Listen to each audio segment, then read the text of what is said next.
It was the custom of great chiefs in the extreme northern climes to offer their serving girls to visiting warriors from beyond their borders. The serving girls, who were often captured from raids in distant regions, would be called to their chief's table while the honored guests sat at meat. Whether the household contained a mere 8 or an abundant 80, it was bound to offer all non-married women before the visitor. And for as long as he stayed, the woman was deemed that warrior's charcoal bride, or native wife. The custom was of long standing in the scattered settlements, and at first was used as a means of procuring information or creating alliances. But over the centuries it had become part of the land's etiquette. Abuse of this privilege, choosing several women at once, or habitually choosing different wives upon subsequent visits, was considered base, lascivious, and greedy. This unspoken rule was generally followed, although some barbarians in the western climes often behaved as if the servant women were a collection of varied dishes which should all be sampled. As for the chosen girl, if her suitor was honorable and well pleased with her, she was treated with some honor, her daily tasks reduced, and other minor benefits. If she became pregnant, the child would be reared with her until its 10th birthday. Then, if the warrior wished, he would accept paternity for the child, then carry it away to his own land. There, the child would learn the mores, requirements, and habits of its father's country, or, on rare occasions, the warrior would forfeit his own native land and settle in the country of his native wife. Now, it happened that a certain Huscarl, an envoy from the king of Hanrisor, one of the northern countries, arrived at the stronghold of a thane by the name of Steen. That stronghold was one of the many villages in the land of Saghan, and it was a gracious land of kindly folk who made their living on the sea. There had been some dispute among the fishermen from both lands, and this warrior, whose name was Arvid, had been sent to settle the matter. He had succeeded, but as he and his 5 warriors prepared to journey homeward, a great storm arose upon the seacoast. Although his own land was but a half-day's journey away by ship and 3 days' journey by day, the squall was so fierce that they thought it best to remain on land in a thwaite near the sea. And this they did, looking longingly toward their moored ship and the islands of their homeland. When the thane of that region discovered that the king's envoys rested in tents, battered by wind and rain, he constrained them to abide in his own manner in that village. Arvid and his warriors gladly agreed, for the night was cold and chill, and all knew that a restless night would be of no use if on the morrow they needed to repair the ship. As they sat at meat, Steen commanded the serving girls to be brought in. "Choose one, each of you, to warm your beds," he offered. The custom was well known, but because of the cold and because of tiredness, the envoys had not considered it. Those who were well married politely refused the offer, stating that they had warm bosoms enough when they returned home.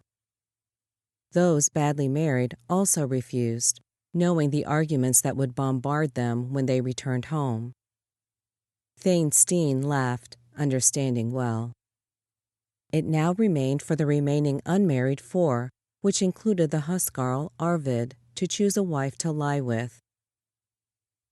As the women stood against the tapestried wall, some hoping, some fearing, to be chosen as a native wife, Arvid's gaze fell upon a sad-faced young woman with graying black hair. Her skin color, too, was black.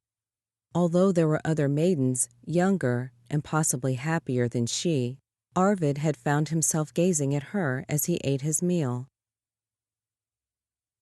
"I may choose any here?" Arvid asked the thane. He pointed to the dark-skinned woman. "Is she also among the offers?" The thane laughed. "Ah, that one. She won't lie with you, or you won't lie with her. It's all one." "And why is that?" Arvid lifted his seal-bone cup to his lips, drank slowly as he eyed the woman's face and arms. "Can you not see? She has no taste for this kind of play, or for the small protections and honors it might afford her. Come now, man, choose another. There are other younger women to frolic with." "I'll take her anyway." Arvid stood up, nodded to his host, and placed his whalebone knife on the table. "You need my weapons, am I right? I should leave it behind?" The choice intrigued the old thane. He sucked at his teeth. "I trust you. You don't seem like one to abuse her. But tell me, why have you chosen her? Is it perhaps because she, like your mother, is from the southern lands? I had heard that your mother's mother was from the southern continent, and had forgotten it too. But when you arrived, I noticed that you are darker than your friends, and remembered your nickname, the Mead Warrior. I had thought you were so named because you drank. But, watching you, I saw that you touched your cup only to begin and end your meal. And so I thought, perhaps he is so called because of his honey-colored skin." Arvid smiled. "You are as astute and as observant as they say, Steen," he said. Steen smiled, nodded. "I am honored that one as noble as the Mead Warrior finds me astute. I will accept the praise, although astuteness is a gift that comes to all old men." He nodded toward the woman. "So then, why do you want her? Because she is the color of the red earth, as your ancestors were?" "Perhaps," Arvid answered, keeping his gaze transfixed on the woman he had chosen. "My mother's mother was indeed from the southern continent. She left that land and traveled here with my father. She was not a captive, however. It was a love match, and long they lived together until the king took her. He did not say what all the world already knew, that the king had killed his father." Steen nodded, clasped his hands together. "A love match is always good." He pointed to his wife. "Almost as good as an arranged one, I think. And certainly better than having a captive wife. Once, when I was young, there was a strangely long summer. Even when the month of salmons came, the water had not yet begun to freeze. And very hot, too hot. It was rumored that the Fays and merfolk were at war, and the Fays had used Fey magic to prevent the water from freezing. The water receded as well, revealing villages long forgotten. I remember walking about in only my tunic and marveling at how lovely the brown of the earth was." "It must have been quite strange," Arvid said. And from the corner of his eyes he saw one of his warriors approach the girl he wanted. Quickly, gently, a quiet command was given. "Do not take that girl. She is to be mine." The warrior stepped backward, and Arvid gestured to the old thane to continue. "I was afraid, too, I think," Steen said. "And when the cold finally returned, I found I was afraid of all the life underneath the ice. Afraid, even though I longed for another such season. The abundance of life remained with me. When I became 16, I told my father I wished to journey to the warmer climes. I was in love with the heat and the bright sunlight. I traveled far, past the settlements where your father's ancestors, Leif and Eric, and their warriors settled. Past the near lands. Far, far I went, always hugging the shore. Then we crossed the great sea and traveled all the way to the southern continent." He leaned back in his chair. How strange it all was. The beautiful dark women with their braided woolly hair, the brightness of their clothing, the varieties of food, such wonderful good food, such things I had never seen. I made many friends there and promised to return. But when we returned, some 30 years after, it was only to fight and battle. Arvid nodded. Yes, I remember. My father told me. Not my true father, the king.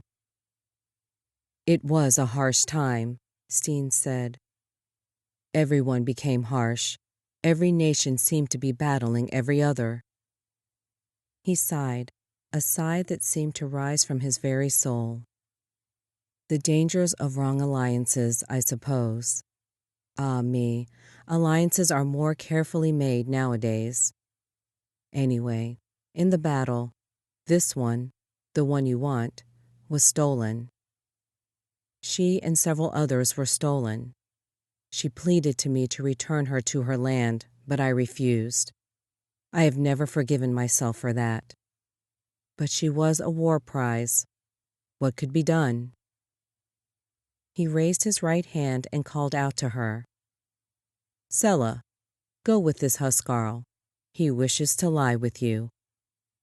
Sella appeared surprised, but bowed her head. Steen rose from the table, Arvid following him. Gravely, Steen took 4 cold coals from the coal bin and 4 short pieces of red yarn. Gravely, he asked each woman if she wished to be tied to the warrior who had chosen her, whether that warrior had a wife or not, whether that warrior ever returned or not, whether that warrior loved her or not. He listened carefully to the women's answers, and his face betrayed surprise when Sella agreed to the match. Gravely, he tied each pair's thumbs, then clasped their hands together and placed the coal atop the thumbs. This done, he led the newly wedded warriors and their charcoal brides to the guest quarters.